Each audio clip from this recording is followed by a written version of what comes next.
సమాచార హక్కు చట్టం అనేది ఈ భారతదేశంలో 2005లో దీన్ని తీసుకురావడం జరిగింది. రాజ్యసభ సభ్యులు కానీ పార్లమెంట్లో కానీ దీన్ని ఆమోద ముద్ర వేసింది. దీన్ని అప్పుడు మన పెద్దలు అన్నా హజారే గారు కానీ ఈ మాజీ సీఎం కేజ్రీవాల్ వీళ్ళందరూ పెద్ద ఉద్యమంతో తీసుకొచ్చినటువంటి సమాచార హక్కు చట్టం. దాన్ని ఆ రోజు 2005లో పొందపరిచి పెట్టిరు. దానికి ఇప్పుడు 25 ఏళ్ళు అయినా కానీ సాధారణ వ్యక్తికి, సాధారణ మానవునికి ఎటువంటి సమాచారం లేకపోయింది. దాన్ని ఉద్యమ రూపంలో తీసుకురావాలి. ప్రతి ఒక్కరికి ఈ భారతదేశంలో కానీ తెలంగాణలో కానీ సమాచార హక్కు గురించి అవగాహన తేవడానికి మా యొక్క చంటి ముదిరాజ్ జాతీయ అధ్యక్షులు వాళ్ళు దీన్ని పెద్ద ఎత్తున ఉద్యమంలో తీసుకుని ప్రతి డిస్టిక్లో, ప్రతి మండలంలో ప్రెసిడెంట్లని, వైస్ ప్రెసిడెంట్లని, సెక్రటరీని ఇట్లా పెట్టి సమాచార హక్కు గురించి ప్రతి వ్యక్తి దగ్గరికి వెళ్ళి క్షుణ్ణంగా తెలవాలి, దాని గురించి అవగాహన తేవాలని పెట్టినటువంటి సమాచార హక్కు చట్టం. సమాచార హక్కు చట్టం సాధన కమిటీ ఎవరిని సంప్రదించాలి? మనకు శాఖ వేజ్గా ప్రతి ఒక్క శాఖ ఉంటుంది. సమాచారం మనకు ఏ శాఖ నుంచి సమాచారం కావాలి, మనకు డిస్టిక్ వేదిలో కానీ మండల్ వేదిలో కానీ ప్రతి ఒక్క శాఖ ఉంటుంది. ఆ శాఖలో మనకు కావాల్సిన ఇన్ఫర్మేషన్ ఏ శాఖ నుంచి కావాలంటే ఆ శాఖకి వెళ్ళి మనకు ఎటువంటి సమాచారం కావాలో అక్కడ మనం రాతపూర్వకంగా ఇస్తే దానికి వాళ్ళు సమయం ఇస్తే తగు సమయం ప్రకారం మనం ఆ సమాచారం దాన్ని బట్టి మనం కమిషనర్ గారిని, ఆపై అధికారులని మనం ప్రశ్నించే హక్కు మనకున్నది. ఇలాంటి సమాచారాలు అడగచ్చు. మన దేశ భద్రతకు సంబంధించింది కాకుండా, మరి కొన్ని ఇంటెలిజెన్స్ సమాచారం కాకుండా మన సహజంగా పౌరులకు సంబంధించిన సమాచారం ఏదైనా ఆ శాఖను బట్టి మనం అడగచ్చు. మనకు ఎటువంటి ఏ శాఖ నుంచి మనకు ఇది కావాలన్నా ఆ శాఖను బట్టి మనం అడగచ్చు. మానవుల హక్కుల చట్టానికి, సమాచార హక్కుల చట్టానికి డిఫరెంట్ ఏంటి? మానవ హక్కు చట్టం అంటే మన బాబాసాహెబ్ అంబేద్కర్ గారు ఆ రోజే మానవ హక్కుల చట్టం గురించి పొందపరిచారు. బాబాసాహెబ్ అంబేద్కర్ గారు ఏమంటారంటే, కడుపులో ఉన్న పాప గిడ్డ జీవించే హక్కు ఉన్నది. అర్థమైందా? కడుపులో ఉండే పాప గిడ్డ జీవించే హక్కు ఉంది. కాబట్టి ప్రతి మనిషికి, జీవికి, ప్రాణికి, అన్నిటికీ, చెట్టుకు, చామ గిట్ట హక్కులు పొందపరిచినటువంటి బాబాసాహెబ్ అంబేద్కర్ ఈరోజు మనకు పనికొస్తుంది. ప్రతి దానికి హక్కు ఉంటుంది. ఇప్పుడు ఏ విధంగా సమాచారము ఒకవేళ మాకు ఇతర ప్రజలకు కావాలనుకుంటే మీరు ఎలా దాన్ని సాల్వ్ చేయగలుగుతారు? ఎలా సమాచారం ఇవ్వగలుగుతారు? ఒక వ్యక్తి తన సమస్యను పట్టుకొని వస్తే ఆ సమస్యని ఏ శాఖకి వెళ్ళాలో చూసి ఆ శాఖకి వెళ్ళి వాళ్ళ యొక్క సమస్య ఏందో తీర్చి అతనికి సంబంధించిన మనం లెటర్ ఇస్తే మనకు ఆ సమాచారం పొందే అవకాశం ఉంది. ఇంత సమయం, నిర్దిష్ట సమయం ఏమైనా ఉంటుందా? లేకపోతే వాళ్ళు ఇచ్చేదాన్ని బట్టి ఉంటుంది. అక్కడ మనం అడిగే ఒక సమస్య, అక్కడ వాళ్ళు ఇవ్వాల్సిన దాన్ని బట్టి సమయం అడుగుతారు. సమయం అయితే ఖచ్చితంగా అవసరం. ఫీజు ఎంత చెల్లించాల్సి వస్తుంది ఇక్కడ? ఇప్పుడు వైట్ రేషన్ కార్డ్ అయితే ఫ్రీ, ఎస్సీ ఎస్టీలకు సంబంధించింది అది ఫ్రీ. దాన్ని బట్టి ఫీజు అతి తక్కువలో ఉంటుంది. మనం కోరేటువంటి సమాచారాన్ని బట్టి చాలా తక్కువలో ఉంటుంది. ఒకవేళ వాళ్ళు సమాచారం ఇవ్వకపోతే ఎలాంటి చర్యలు తీసుకోవాల్సి వస్తుంది? ఖచ్చితంగా వాళ్ళు ఇస్తారు. ఇవ్వకపోతే దానికి సంబంధించిన వాళ్ళ పై ఆఫీసర్ ఉంటారు. ఆ పై ఆఫీసర్ కాకపోతే దానికి సంబంధించిన కమిషనర్ ఉంటారు. కమిషనర్ గారికి ఆ తర్వాత వినకపోతే మనం కోర్టు వరకు వెళ్ళడానికి అవకాశం ఉంది. వాళ్ళు ఇవ్వకపోతే 250 రూపాయల నుంచి 25,000 వరకు గిట్ట వాళ్ళకి ఫైన్ వేయవచ్చు. సమాచారాన్ని బట్టి, మనం కోరే సమయాన్ని బట్టి వాళ్ళకి ఫైన్ వేసే అవకాశం ఉంది. ఆల్రెడీ రీసెంట్గా తెలంగాణలో 2-3 చోట్ల జరిగింది గిట్ట. ఎందుకంటే 20 ఏళ్ళు అయిపోయింది, దాని గురించి అవగాహన పబ్లిక్లో లేదు. లైట్గా తీసుకుంటారు అధికారులు, అది ఏంటిదో అనుకుంటున్నారు. వాళ్లకు అలా కొంతమందికి ఫైన్ గిట్ట పడ్డది, కొంతమందికి వాళ్ళ ఉద్యోగరీత్యా ప్రాబ్లం గిట్ట వచ్చింది. దీనికి అర్హత ఏముండాలి ఒకవేళ ఈ చట్టంలో చేరాలంటే? సామాన్య మానవుడు ఎవరైనా దీన్ని పొందపరచవచ్చు. మనిషి అయితే చాలు, అతనికి ఓటు హక్కు ఉంటే చాలు, అతనికి సమాజం మీద అవగాహన ఉంటే చాలు. తనకు ఉన్నటువంటి సమస్య అడగడానికి దాని గురించి ఏముందండి? అంటే దాని ప్రొసీజర్ ఎట్లా చేసుకోవాలి? మనకు ఈరోజు మీకు సమస్య మండల, ఆర్డీఓ ఆఫీసా, కలెక్టర్ ఆఫీసా, మీకు ఏ సమాచారం కావాలన్నా తగు సమాచారాన్ని బట్టి మనం లెటర్ ఇచ్చి తీసుకోవచ్చు. ఎడ్యుకేషన్ ఎంతవరకు ఉండాలి అట్లాంటిది ఏమన్నా ఉందా? ఎడ్యుకేషన్ ఎటువంటి ఎడ్యుకేషన్ సంబంధం లేదు. మానవ హక్కులను మన హక్కును మనం పొందడానికి ఎడ్యుకేషన్ అంటే ఎట్లా కానుక. ఈరోజు ప్రాణి కోటి అనేది మన భారతదేశంలో ప్రతి ప్రాణి పొందవలసిన హక్కు ఉన్నాక దాని చదువు ఏమున్నదండి? సమాచార హక్కు చట్టం సాధన కమిటీలో మహిళలు కూడా ఉంటారా? ఉంటారు, మహిళలు గిట్ట ఉంటారు. వాళ్ళకి ఏమన్నా ఇంత పరిమితి ఏమైనా ఉంటుందా? వాళ్ళకి కండిషన్స్ ఏమన్నా? దానికి వయో పరిమితి, ఏజ్. ఇప్పుడు బయటికి వెళ్ళి మాట్లాడాలంటే ఎవరికైనా బయటికి వెళ్ళి మాట్లాడాలంటే చిన్నపిల్లలు అది కాదు, 18 మన తన 18+ ఉన్నది, ఏదైనా ఏం చేయాలన్నా. కాకపోతే వాళ్ళు బాధితులుగా ఉంటే ఎవరైనా పొందొచ్చు. పబ్లిక్ ఏంటంటే ఇక పూర్తి అవగాహన లేదు, ఇప్పటివరకు ఎవరాలి. ఎవరు ఏ సమస్య పట్టుకొని వచ్చినా సంగారెడ్డి సెక్రటరీగా ఉన్నాను కాబట్టి దీని పరిష్కారానికి ఆహర్నిశలు కష్టపడతా. నాతోటి కాకపోతే మా ప్రెసిడెంట్ ఉంటారు, డిస్టిక్ ప్రెసిడెంట్ ఉంటారు, మరి అదే మాకు గిట్ట స్టెప్స్ అన్ని పదవులు ఉంటాయి, మా లీడర్స్ ఉంటారు. వాళ్ళతోటి లాస్ట్ జాతీయ అధ్యక్షుల వారి గిట్ట అక్కడ వరకు పోవచ్చు. సమస్యను మాత్రం ఛేదిస్తాం. మా రాజకీయ ప్రస్థానం రెండోసారి ఎన్టీ రామారావు గారు తెలుగుదేశం పార్టీ నుంచి ముఖ్యమంత్రి అయిన నుంచి అక్కడి నుంచి 1994 నుంచి మేము క్రియాశీలకంగా ఉన్నాం. అంతకుముందు కమ్యూనిస్టులో ఉన్నట్టువి, ఆ తర్వాత కమ్యూనిస్టు తెలుగుదేశం కలిపి కంబైన్డ్గా రాష్ట్రాన్ని ఎలక్షన్లలో పోతే ఆ రోజు తెలుగుదేశం పార్టీ ఘనంగా విజయం సాధించింది. అక్కడి నుంచి చివరి రాజశేఖర్ రెడ్డి గారు 5 year వరకు గిట్ట మేము టీడీపీలోనే ఉండి ఉన్నాం. అంతగా గట్టి కార్యకర్తలు ఉన్నాం. తర్వాత ఏ పార్టీలో మేము అక్కడి నుంచి ఏ పార్టీ అనే కాకుండా మా మైపాల్ రెడ్డి గారు, గూడెం మైపాల్ రెడ్డి గారు, ఇప్పుడున్న హానబుల్ ఉన్న ఎమ్మెల్యే గారు, ఆయన ఇక అక్కడి నుంచి ఆయన గిట్ట కాంగ్రెస్లో టికెట్ రాకపోవడం, ఆయన బీఎస్పీ ఇవ్వడం, మేము అక్కడ ఆయన నెంబడి ఇవ్వడం, తర్వాత వైఎస్ఆర్ కాంగ్రెస్ ఎక్కడ టికెట్ భంగపడడం, అట్లా ఆయన ఇప్పుడు మా ఎక్కువ శాతం ఇక మేము మా ఎమ్మెల్యే మైపాల్ రెడ్డి గారు వెంబడి ఈ 15 ఏళ్ళ జర్నీ ఆయన వెంబడి ఉన్నాం. ఇప్పుడు ఆయన ఏ పార్టీలో ఉన్నారు? ఆయన ఇప్పుడు బీఆర్ఎస్లో ఉన్నారు. బీఆర్ఎస్లో ఉన్నారు. ఇప్పుడు కాంగ్రెస్లోకి వచ్చారు. అసలు బీఆర్ఎస్ఆ కాంగ్రెసా? మా ఎమ్మెల్యే గారు 3 సార్లు బీఆర్ఎస్ బీఫామ్ తోటి ఎమ్మెల్యేగా గెలుపొందారు. మొన్న చివరి ఎలక్షన్లల్లో ఇట్లా ఆయననే గెలుపొందారు.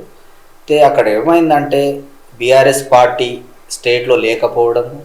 ఇప్పుడు ఆయన నియోజకవర్గంలో మా ఎమ్మెల్యే గారు మైపాల్ రెడ్డి గారి నియోజకవర్గం 5 లక్షల జనాభా మేము ఉంటాం, ఓటర్స్. 5 లక్షల జనాభా మేము నమ్మి మా ఎమ్మెల్యే గారని మేము ఓటేసినాం. ఇప్పుడు ఆయన బీఆర్ఎస్ వదిలి కాంగ్రెస్లోకి పోయిండు అని ఒక టాక్ తప్ప వేరేం లేదు. ఆయన ఎన్నడూ కాంగ్రెస్ రిజిస్టర్లో సంతకము పెట్టలేడు, ఎన్నడూ గాంధీ భవన్కి పోయి ఆయన ఒక సభ్యత్వం తీసుకోలేడు. ఇప్పుడు ఆయన మీద 5 లక్షల మంది మేము ఉన్నాం కాబట్టి నియోజకవర్గ పబ్లిక్ శ్రేయస్సు కోరి వర్క్స్ ఎక్కడ ఆగిపోతాయో నన్ను నమ్మి నియోజకవర్గ పబ్లిక్ ఓటేసిరు కాబట్టి వాళ్ళకు న్యాయం చేద్దామని ఒక ఉద్దేశంతో పోయి మర్యాదపూర్వకంగా కలిసిన కలయిక కావచ్చు, లేకపోతే రాష్ట్రంలో కాంగ్రెస్ వచ్చింది మన నియోజకవర్గం డెవలప్మెంట్ చేసుకుందాం అనే ఒక ఉద్దేశం కావచ్చు. అంతే తప్ప మొత్తానికి క్రియాశీలకంగా కాంగ్రెస్లో పోయిండు అని అనడం ఊహాగానాలు. కోర్టు అంగీకరించలే. కోర్టుకు కేసు ఎవరన్నా ఇవ్వచ్చు. భారతదేశంలో ఏ పౌరునికైనా కేసు వేయడానికి, అప్పీల్ చేయడానికి హక్కు ఉన్నది. హక్కు ఉన్నంత మాత్రాన, వాళ్ళు వేసినంత మాత్రాన ఆయన టోటల్ బీఆర్ఎస్ ఈయన ఎప్పుడన్నా సస్పెండ్ చేసిందా అండి? నేను అంటున్నాను కదా, 10 మంది గిట ఈయన లెక్క పోయినోళ్ళే. కాకపోతే వాళ్ళు, నేనేమంటున్నాను, ఎవరు నియోజకవర్గం పబ్లిక్ వాళ్ళు మోసం చేయలేక, లేకపోతే వాళ్ళ పదవులు పట్టుకుని నాణ్యం నిలబడితే పనులు కావేమో అని పోయిన తర్వాత 2 ఏళ్ళ తర్వాత రిజల్ట్ ఎందుకు బయటపడ్డది? కాంగ్రెస్ పబ్లికే మోసపోయారు కదండి. కాంగ్రెస్కి ఓటేసి కేసీఆర్ గారు 1000 రూపాయలు ఇస్తాయని 1500 ఇస్తాని, కేసీఆర్ గారు రైతు బంధు ఇంత ఇస్తాయని డబల్ ఇస్తానని రకరకాలు చెప్తే పబ్లికే మోసపోయింది. కాబట్టి పబ్లిక్ మోసపోయింది. సరే, ఏదేమైనా గెలిచిన ప్రభుత్వం దగ్గరికి పోతే మనకేమన్నా ఫండ్స్ వస్తాయేమో, నియోజకవర్గాన్ని అభివృద్ధి చేస్తారని ఒక ఆశతోటి పోవచ్చు. పార్టీకి మోసం అని నేను అదేనండి అనేది. పార్టీకి మోసం అని ఎలా అనగలుగుతారు? పార్టీకి మోసం అని ఎలా అనగలుగుతారు? వాళ్ళు పోయి టోటల్గా క్రియాశీలకంగా తీసుకొని ఆ 10 మందిలో గిట్ట కొంతమంది మరీ రిజైన్ చేయకోకుండా ఎమ్మెల్యే పది ఉండి గిట్ట కొంతమంది ఎంపీ టికెట్ మీద పోటీ చేసిన వాళ్ళు ఉన్నారు కాంగ్రెస్ పార్టీ నుంచి. కొంతమంది బహిరంగ మీలాంటి ప్రెస్ల ముంగట చెప్పిరు గట ఏమని, మేము ఇంకా అదే పార్టీలో ఉన్నాం. కొంతమంది ఏమని చెప్పుకున్నారు, మేము ఏ పార్టీలో ఉంటే అదే పార్టీ మాది అని చెప్పుకున్నారు. అలా కాకుండా మా మైపాల్ రెడ్డి గారు ఎక్కడా నేను పక్కా కాంగ్రెస్ అని చెప్పలేడు. ఆయన ఒకసారి పోయిండ్రు, ఆయన ముఖ్యమంత్రి గారిని కలిసిండు, మర్యాదపూర్వకంగా కలిసిన అనొచ్చు.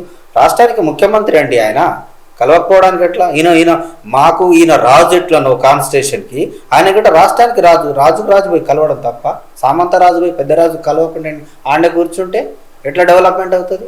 ఆయన డెవలప్మెంట్ చేద్దామని కలవనికి పోయిండు ఆయన, కాలేదు. ఆయనకు ఎటువంటి ప్రయోజనం లేదు, పబ్లిక్ ప్రయోజనం చేకూర్చలేకపోయింది. కాబట్టి తల్లిలాంటి పార్టీ నాకు ఆశ్రయం ఇచ్చిన పార్టీ బీఆర్ఎస్ అని వచ్చిండు. ఇప్పుడు మా ఎన్నంటే ఉన్నాడు, ఆయన పోయినా మేము ఎవరం కార్యకర్తలం పోలే, ఎన్నడూ మేము కాంగ్రెస్ కండువాలు కప్పుకొని తిరగలే.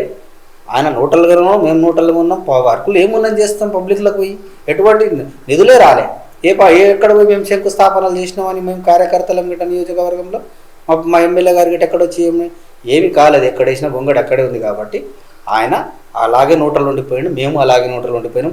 మాకు పార్టీల విషయంలో కానీ ఇంకే విషయంలో కానీ మాకు దూరం ఎప్పుడు దిగాలి. ఒకవేళ ఆయన మైనింగ్కు భయపడేటోడు అయితే, ఈడీకి కేసులకే భయపడేటోడు ఉంటే కాంగ్రెస్లోకి ఎందుకు వెళ్తాడండి? బీజేపీలోకి వెళ్ళాలి. కానీ మీరే చెప్పండి. ఆయన వెళ్ళేది ఉంటే ఆయన సేఫ్ గురించి మారిండు అనే ఉదాంతాలు పుకారాలు. బీజేపీ ఎవరినైనా వాషింగ్ పౌడర్ నిర్మా చేసే సత్తా బీజేపీకి ఉన్నది.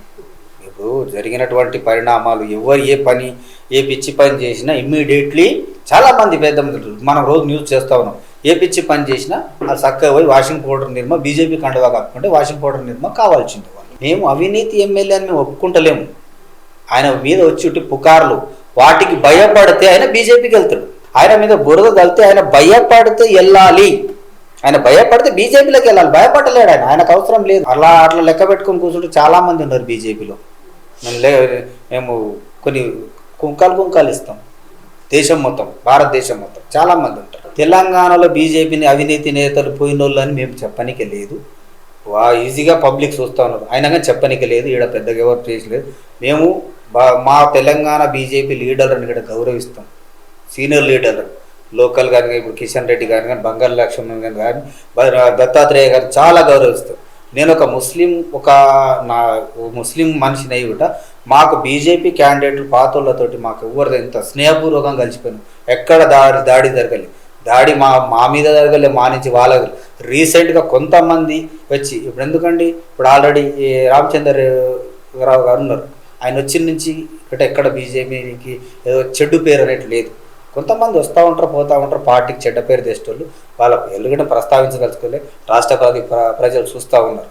కాబట్టి బీజేపీ నుంచి ఎక్కడా మాకు ప్రాబ్లం లేదు ఈ స్టేట్లో. అయితే తెలంగాణ బీజేపీలో గట్టి నాయకులు అంటే ఎవరని మీరు చెప్తారు?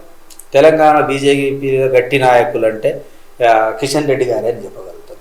ఎందుకని రఘునందర్ రావు, అరవింద్ వీళ్ళు గట్టి నాయకులు కాదని? అదే నేను కొత్తగా వచ్చిన నాయకులతోటే కొద్దిగా చిచ్చులు వేస్తుంది. గట్టి నాయకులు అంటే వాగ్దాటి ఎవరిను చిచ్చు రేపడం, గొడవలు పెట్టడం అది కాదండి. పిఎం మోడీ పైన ఒపీనియన్ అంటే వన్ ఆ టైంలో గిట్ట మనకు వాజ్పేయి గారు నంబర్ 1 మనిషి. ఆయన పక్కపంటే అద్వానీ గారు ఉండి, అద్వానీ గారు ఇప్పటికిట ప్రధానమంత్రి కాలేరు అంటే ఆయన మీద ఎంతవరకు ఒపీనియన్ ఉంది దేశ ప్రజలకు కానీ వాళ్ళ పార్టీ ప్రజలకు కానీ. కాబట్టి ఆయన ఇప్పుడు ఈయన పక్కపంటే అమిత్ షా ఉన్నన్ని రోజులు, మోడీ గారు పక్కపంటే అమిత్ షా గారు ఉన్నన్ని రోజులు మోడీ గారికి పక్కలో దురదని. పరిపాలన బాగుంది కదా అంటే అంతర్జాతీయ పరంగా బాగుంది కానీ జాతీయ పరంగా బాగలేదు. ముస్లింలకు బీజేపీ చేసిందల్లా ఏమి లేదు. ముస్లింలకు చేసింది త్రిపుల్ తలాక్, అది కరెక్ట్ అని ఎలా అనగలుగుతారండి మీరు? ముస్లిం మహిళలే కొంతమంది పండగ చేసుకుంటారు అంటే ముస్లిం మహిళలు ఇప్పుడు ఎట్లా ఉంటుందంటే ముస్లిం